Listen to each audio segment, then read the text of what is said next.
오늘은 예수의 흔적을 지니고 있노라 이 제목으로 하나님의 말씀을 나누겠습니다.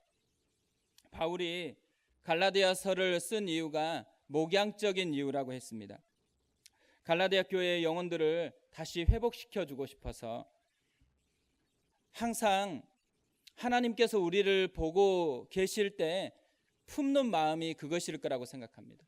우리의 영혼을 회복시켜주고 싶어서, 우리의 마음을 회복시켜주고 싶은 하나님의 간절한 마음이 갈라디아서를 쓰는 바울의 심령 가운데 함께 있었다라는 거죠. 이 시간도 하나님의 시선을 좀 의식했으면 좋겠습니다. 하나님이 나를 보고 계실 때 나에게 뭘 원하시는지, 나에게 뭘 회복하기를 원하시는지, 혹시 내 마음이 식어졌다면 그 식어진 곳에 다시 불을 붙여주고 싶어 하시는 하나님의 마음을 그렇게 느끼는 은혜가 있었으면 좋겠습니다. 바울은 이것을 위해서 오늘 이전까지 세 가지 문제를 다루었습니다. 첫 번째로는 관계적인 권위의 문제를 다루었습니다. 사람들이 복음이라는 게 전달되어질 때 복음의 사실성보다는 복음을 전하는 사람과 관계가 되어 있어야지만 수용한다라는 것을 우리가 살펴봤는데요. 그래서 이 유혹하는 사람들이 와서 보니까 바울하고 갈라디아 교회가 너무 끈끈한 거예요. 그래서 자신들이 유혹하려고 하는 것이 통하지 않을 것 같으니까 뭐가 가장 약점일까 생각하면서 발견한 것이 바울이 사도성이 의심된다라는 거예요. 그래서 바울의 사도성에 대해서 이제 사도가 아니다, 바울은 스스로 사도라고 하는 그런 사람이다라고 속이기 시작했습니다.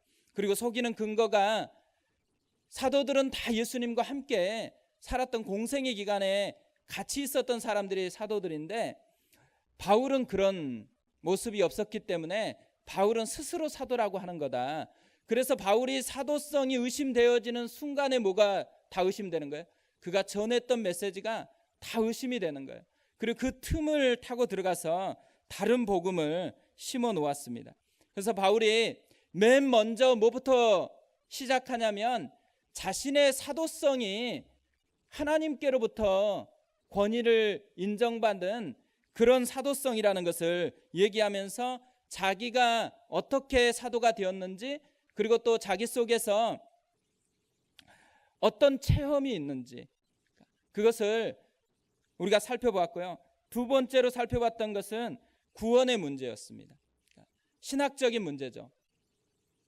진짜 구원받는 것이 어떻게 구원받느냐에 대한 문제였었는데, 이 유혹하는 사람들은 율법의 행위를 통해서 구원을 받는다고 했고 바울은 믿음을 통해서만 구원을 받는다고 했습니다. 그래서 이것을 신학적으로 증명을 하는 것이 두 번째로 살펴봤던 거고요. 세 번째로 살펴본 것은 어제 살펴봤던 삶의 문제였습니다. 실제적으로 그리스도인의 삶 가운데 역사하는 모순들, 이것들을 다루었었는데요. 그리스도인이 자동차 같다라는 거예요. 자동차 같은데 이 자동차는 아무리 벤츠고 아무리 좋은 차라 그래도 운전하는 사람이 아주 미숙하면 그 차가 아무리 좋아도 온전하게 갈 수가 없던 것처럼 사람도 그렇다라는 거예요. 사람 속에 두 가지 운전수가 있는데 하나는 육체의 소욕이고 하나는 성령이었습니다. 그래서 육체의 소욕이 운전해 갈 때 육체의 열매들을 맺어갔던 거죠. 그래서 육체의 일들이 즐비하게 나열하고 있었고요. 성령이 운전수가 되었을 때 또 성령의 열매를 맺었다라는 것을 살펴봤습니다. 그러면서 우리에게 성령이 운전수가 되는 인생을 살라는 거죠. 그러기 위해서 두 가지 하라 그랬는데 하나는 육체를 십자가에 못 박아라 그랬고 또 하나는 성령을 따라 행하라고, 그렇게 두 가지 권면하는 것이 어제까지 살펴본 내용입니다. 이제 오늘은 마지막 권면이거든요. 11절에 이렇게 시작을 합니다. 내 손으로 너희에게 이렇게 큰 글자로 쓴 것을 보라. 바울이 편지를 쓸 때는 눈이 안 좋아서 그랬는지 항상 대피라는 사람이 있었습니다. 그래서 대피라는 사람이 썼는데 바울이 자기가 꼭 써야 되겠다라는 마음을 가졌어요. 그리고 또한 그냥 작은 글자로 쓴 게 아니고 큰 글자로 쓴 것을 보라 이렇게 얘기해요. 이 말은 되게 강조하고 싶다라는 거잖아요. 그러니까 바울이 마지막으로 강조하고 싶은 것이 있다라고 얘기하고 있는 거예요. 오늘은 이 바울이 강조하고 싶었던, 마지막으로 강조하고 싶었던 것을 두 가지 살펴보려고 합니다. 첫 번째가 뭐냐면 껍데기가 아니고 알맹이를 붙들라는 것입니다. 바울은 신앙이 외적인 행위를 지키는 것이 아니다라고 강조를 하고 있습니다. 12절 13절을 보면 무릇 육체의 모양을 내려 하는 자들이 억지로 너희에게 할례를 받게 함은 그들이 그리스도의 십자가로 말미암아 박해를 면하려 함뿐이라. 할례를 받은 그들이라도 스스로 율법은 지키지 아니하고 너희에게 할례를 받게 하려 하는 것은 그들이 너희의 육체로 자랑하려 함이라.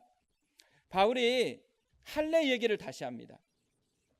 바울이 이 할례 얘기를 다시 이야기를 꺼낸 것은 그걸로 무슨 논쟁을 하고 싶은 게 아니에요.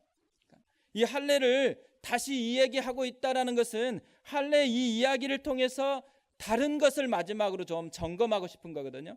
그러니까 할례가, 이들이 지금 붙들고 있는 행위가 할례만 의미하는 게 아니고 외적인 행위들.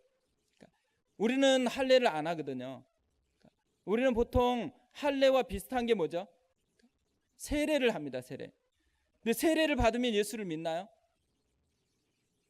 세례를 의지해서 자기 신앙이 하나님 앞에 확고하다고 얘기할 수 있나요? 저희가 목회를 하다 보면요, 장례가 이제 임박했어요. 근데 예수님을 안 믿어요. 그런데 이제 전화가 오죠. 아버님이 곧 소천하실 것 같은데 세례를 베풀어 달라고 요구를 해요. 예수님을 전해달라는 게 아니에요. 세례를 베풀어 달라고. 그러면 물어보죠. 세례를 혹시 이렇게 세례 받기 위해서는 신앙 고백이 있어야 되는데 예수님을 믿는지 안 믿는다라는 거예요. 그러면서 목사님이 와서 전도도 하고 세례도 해달라고 그렇게 얘기하는 거예요. 근데 이분들이 왜 세례를 필요로 할까요? 그분에게 필요한 게 아니고 가족들이 불안한 거예요. 가족의 불안함을 뭘로 채워 넣으려고 하는 거예요? 세례 의식, 그걸로 채워 넣으려고 하는 그런 모습이 있죠. 물론 그래서 가서 또 복음을 전하면 받아들여요. 그리고 예수님을 영접해서 세례를 베푼 케이스도 있어요. 근데 안 받아들여요. 근데 가족들이 세례를 달라 그래요. 이 사이에 꼈을 때가 제일 난감해요. 우리도요, 외적인 행위를 굉장히 그것을 기대서 신앙의 중심을 거기에다 두려고 하는, 근거를 거기에다 두려고 하는 그런 연약함, 그런 불안함이 있는 것이죠.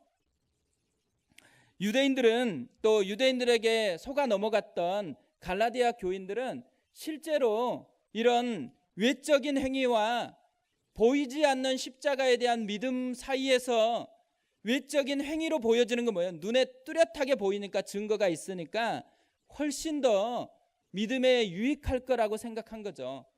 그런데 실제 그것은 껍데기라는 거예요. 껍데기. 그래서 바울이 다시 한번 정리를 하면서 그런 껍데기를 신앙생활을 잘하는 것이라고 착각하지 말라는 것으로 다시 한번 못을 받기 위해서 이 할례 이야기를 꺼낸다라는 거죠. 그러니까 우리가 종교란에요, 군대에서 보면 체크를 하게 돼 있잖아요. 근데 기독교라고 체크를 많이 해요. 그럼 제가 물어봐요. 예수님을 영접했냐? 예수님을 영접 안 했대요. 예수가 누군지 잘 모른대요. 근데 왜 기독교라고 했냐? 자기 엄마가 기독교예요. 교회를 다녀요. 그래서 자기도 나중에 그래도 교회에 가깝다고, 그러니까 교회를 다닌다라는 것도 아니에요. 엄마가 다니고 있기 때문에 나도 교회에 가깝다고, 그렇게 해서 군대에서 기독교라고 체크하는 케이스가 되게 많아요. 그러니까 교회를 다닌다, 그러니까 실제로 체크하는 것도 아니고 진짜 교회를 다닌다고 생각해 보세요. 교회를 다닌다라는 것이 크리스찬이다라는 것을 보장해 줄 수 있을까요? 우리가 찬양한다, 근데 눈물이 나요. 기도하는데 너무 감동이 와요. 그러면 그것이 크리스찬이라는 사인이 되어질 수 있을까요? 근데 사실 그렇지 않아요. 그리스도인에게는 그것이 자연스럽게 나타날 수가 있죠. 넌 크리스찬이어도 그것이 일어날 수가 있다는 거예요. 그러니까 어떻게 보면 표면적인 현상 때문에 내가 그리스도인인가 아닌가에 대해서 거기에다가 뿌리를 두려고 하면 항상 흔들려요. 그러니까 그런 껍데기를 가지고서 신앙의 본질을 거기다 담으면 안 된다라는 거죠. 바울은 오직 그리스도인은 새로 태어난 사람이다라고 이야기를 합니다. 그러니까 성령이 새로 태어나게 한 사람, 성령이 우리 안에 거하신 사람. 그리스도인이라는 것은 내 안에 성령이 거하고 있느냐 그렇지 않느냐가 그리스도인이냐 아니냐를 정하는 유일한 거예요. 생명이 있느냐 없느냐가 그리스도인이냐 아니냐를 정리하는 유일한 거죠. 그래서 15절에 이렇게 얘기해요. 할례나 무할례가 아무것도 아니로되 오직 새로 지으심을 받은 것만이 중요하니라. 오직 새로 지으심을 받는 것, 그것만이 하나님의 자녀된 권세, 하나님의 자녀된 근거라는 거죠. 그래서 껍데기 그거에 현혹되지 말고 진짜 알맹이를 붙들라는 거예요. 우리가 붙들어야 될, 그리스도인이 진짜 붙들어야 될 알맹이가 뭐냐, 그걸 다시 얘기하는 것이 십자가라는 거예요. 14절에 그러나 내게는 우리 주 예수 그리스도의 십자가 외에 결코 자랑할 것이 없으니 그리스도로 말미암아 세상이 나를 대하여 십자가에 못 박히고 내가 또한 세상에 대하여 그러하니라. 십자가 외에는 결코 자랑할 것이 없다라고 얘기하죠. 왜 바울이 십자가 외에는 결코 자랑할 것이 없다 그랬겠어요? 십자가가 실제적인 하나님의 능력이니까. 십자가가 우리를 구원을 베풀어 주실 수 있는 유일한 하나님의 방법이고 능력이니까 그 십자가 외에는 자랑할 것이 없다고 그렇게 이야기하는 거죠. 우리가 십자가를 더 깊이 경험하는 것이 필요하다고 생각을 합니다. 제가 대학 2학년 때 금식 수련회를 갔거든요. 금식 수련회 갈 때마다 항상 100가지 이상 기도 제목을 적어와라 그래가지고 1학년 때는 113가지인가 이렇게 적어서 갔고요. 2학년 때는 1학년 때 해보니까 113가지 가지고 왔는데 113가지 한 번도 기도를 안 하고 그냥 다른 기도만 하고 오더라고요. 그래서 그냥 안 적어 갈까 그랬는데 또 순장님들이 체크를 한다라는 거예요. 100가지. 그래서 100가지 쓴다고 엄청 100가지 쓰기 어렵습니다. 그러니까 피상적인 거 다 쓰고 나면 이제 쓸 게 없으니까 막 엄청 궁리를 해요.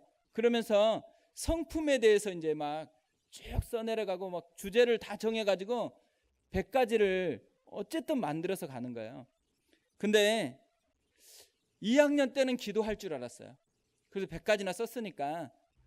근데 신기하게 2학년 때는 너무 죄의식이 막 생각나는 거예요. 별것도 아닌데 뭔지는 모르겠지만 이 죄의식이 너무 강하게 사로잡히니까 죄에 대한 좀 해방을 받고 싶은 거예요. 근데 죄의 의식에 사로잡히면요 기도가 안 돼요. 그리고 말씀을 들어도 자꾸 생각을 해요. 저분이 왜 저런 말씀을 하지? 지금 나는 심각해서 죽겠는데 그거에 대해서는 얘기를 안 하고 다른 걸 얘기하면 되게 답답해요. 2박 3일 하는데 첫날 지나갔고요. 둘째 날 이제 밤이 됐어요. 마지막 날 밤이잖아요. 다음 날에는 오전 집회만 하고 보호식 먹고 내려가는 거거든요. 그러니까 이제 이 상태를 가지고서는 진짜 못 내려가겠는 거예요. 그래서 하나님께 이 상태에서 조금 은혜를 베풀어 달라고 기도를 하는 거잖아요. 근데 그날 저녁에 강사가 이문식 목사님이셨던 것 같아요. 그러니까 이문식 목사님이 오셔가지고 설교를 하는데 설교 본문이 예수님이 운명하실 때 큰 소리를 지르고 운명하시다 이 본문을 가지고 했어요. 그러면서 이문식 목사님이 계속해서 논조가 뭐냐면 예수님이 큰 소리를 지르고 운명하셨다 그랬는데 그 큰 소리가 뭐였을 것인지, 그러니까 무슨 소리를 지르고 운명하셨을 것인지를 이제 개인적으로 묵상한 것을 나누는 거거든요. 그러니까 성경에서는 내 영혼을 받아달라고 그것으로 마지막으로 그렇게 했을 것이다라고 얘기하는데요. 근데 실제로 본인은 묵상해 보니까 그럴 것 같지가 않다라는 거예요. 그래서 자기가 계속 묵상하다가 깨달았어요. 뭘 깨달았냐면 십자가에서 마지막으로 외쳤을 것 같은 메시지, 그리고 자기가 예수님이었으면 자기도 그렇게 외쳤을 것 같다라고 여겼던 메시지가 뭐냐면 자기 이름을 부르고 예수님이 죽으셨다라는 거예요. 제가 그 말을 듣는데 마치 이 몸에 등에 엄청나게 무거운 짐이 스르르 내려가는 것 같은 거예요. 그래서 제가 굉장히 신비하다고 생각했어요. 그러면서 모든 게 다시 살아나요. 기쁨이 일어나고 진짜 예수님이 내 이름을 불러주셨구나라고 생각이 되더라고요. 예수님이 내 이름을 부르면서 뭐라고 얘기한 거예요? 내가 너 대신 모든 죄를 지고 다 지금 죽는다. 너는 내 옷을 입고 살아라. 주승아, 내가 너 대신해서 지금 죽는다. 너 모든 고민하는 거, 죄짐 다 내려놓고 내 옷 입고 살아가라. 이게 그날 들었던 하나님의 음성이었어요. 그날 제가 뚜렷하게 경험한 것은요, 진짜 십자가가 능력이라는 거예요. 진짜 십자가가 우리 죄를 자유케 하는 능력이었다라는 거예요. 그리고 예수님이 진짜 나를 위해서 죽으셨다라는 거죠. 그리고 나와 함께 죽었다라는 거예요. 또 그럴 뿐만 아니라 예수님이 나와 함께 산다라는 거예요. 그것을 그날 경험하는 은혜를 누렸습니다. 바울은 십자가를 자랑한다라고 얘기하면서 두 가지 포커스를 얘기합니다. 첫 번째로는 세상이 나에 대하여 못 박히는 그것을 이야기를 해요. 세상이 나에 대해서 십자가에서 못이 박혔다라는 거예요. 이 말은 세상이 더 이상 나를 지배할 수 없다라는 거예요. 세상이 더 이상 나를 흔들어 놓을 수 있는 권한을 없애버렸다라는 거예요. 그래서 우리는 죄의 종이 아닙니다. 세상의 종이 아니에요. 그것을 바울이 얘기하고 있는 거고요. 또 두 번째로 얘기하는 것은 내가 세상에 대해서 못 박혔다 그래요. 내가 세상에 대해서 못 박혔다라는 것은 내가 더 이상 세상의 영향을 받지 않을 능력을 소유했다라는 거예요. 그러니까 세상이 유혹을 해도 그것을 끊어버릴 수 있는 그 능력이 내게 있다라는 거예요. 왜냐하면 그날 십자가에 죽었을 때 그 능력이 우리 속에서 부어졌기 때문이라고 얘기를 합니다. 그러니까 우리가 세상을 이길 수 있는 사람이 된 거예요. 이미 우리가 어려움을 이길 수 있는 사람이 된 거예요. 우리가 상처 있잖아요. 상처를 이길 수 있는 그 사람이 우리가 된 거예요. 어디에서? 십자가에서. 십자가를 통해서 우리가 완전히 바뀐 사람이에요. 그것을 실제적으로 누리라고, 그것을 실제적으로 누리고 있기 때문에 바울은 다시 이 갈라디아 성도들에게 또다시 십자가를 자랑한다라고 얘기하면서 그 십자가의 능력을 다시 한번 얘기하는 거죠. 근데 우리가 유혹이 찾아올 때가 있잖아요. 삶에서 어려움이라는 유혹이 찾아오기도 하고, 상처 때문에 유혹이 찾아오기도 하고, 또 내 속에 있는 육체의 욕심 때문에 유혹이 찾아올 때 그때 뭘 해야 될까요? 그때 십자가 그 카드를 꺼내놓고서 꺼지라고 얘기해야 되는 거예요. 꺼져. 넌 더 이상 나에게 권한이 없어. 이 선언을 할 수 있는 사람이 우리가 됐다라는 거예요. 그러니까 유혹이 찾아올 때마다 유혹을 너무 크게 보지 마세요. 이미 십자가에서 예수님이 승리했습니다. 그래서 꺼져라고 얘기하면 되는 거예요. 우리가 할 수 있는 것은 꺼져. 이 담대한 선언을 할 수 있는 그 십자가의 은혜가 우리에게 있다라는 거죠. 그래서 십자가는 장식이 아니라는 거예요. 진짜 능력. 그리스도인에게 진짜 능력이 십자가에 있다라는 거죠. 성령님이 우리를 사로잡을 때 우리를 어디로 끌고 가냐면 주님의 십자가 앞으로. 그 십자가를 통해서 다시 우리의 영혼이 회복되는 거예요. 복음의 감격이 다시 회복되는 거예요. 그러니까 우리가 어떤 분들이 신앙생활이 흔들리면 자꾸 외적인 껍데기로 가는 분들이 되게 많아요. 그러니까 훈련을 더 받아야 된다고 생각해요. 기도를 더 해야 된다고 생각하고요. 큐티를 너무 적게 해서 그런다고 생각해서 큐티를 어떤 분은 2번 하는 분도 있어요. 아침에는 매일 성경, 저녁에는 생명의 삶. 그래서 2가지로 하시는 분도 있어요. 물론 그 귀하잖아요. 귀한 마음인데, 그러나 그것이 성령이 우리를 끌고 가고자 하는 중심이 아니라는 거예요. 그리스도인의 중심은 십자가에 있는 거예요. 십자가 앞으로 나아갈 때 그때 회복이 되는 거예요. 그러니까 잘못하면은요, 진짜로 많은 사람들이 성경을 더 많이 보는 거나 또 큐티를 하는 거나 외적인 껍데기로 계속 가요. 그리고 그걸 못하니까 신앙이 이렇게 됐다고 생각해요. 근데 그렇지 않아요.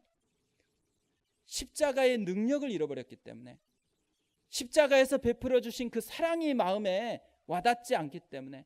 그러니까 하나님은 마음으로 왔는데 우리는 마음으로 안 가니까, 그러니까 마음과 마음이 부딪히지 않으니까 여전히 식어지고 냉담한 채로 그렇게 살아간다라는 거죠.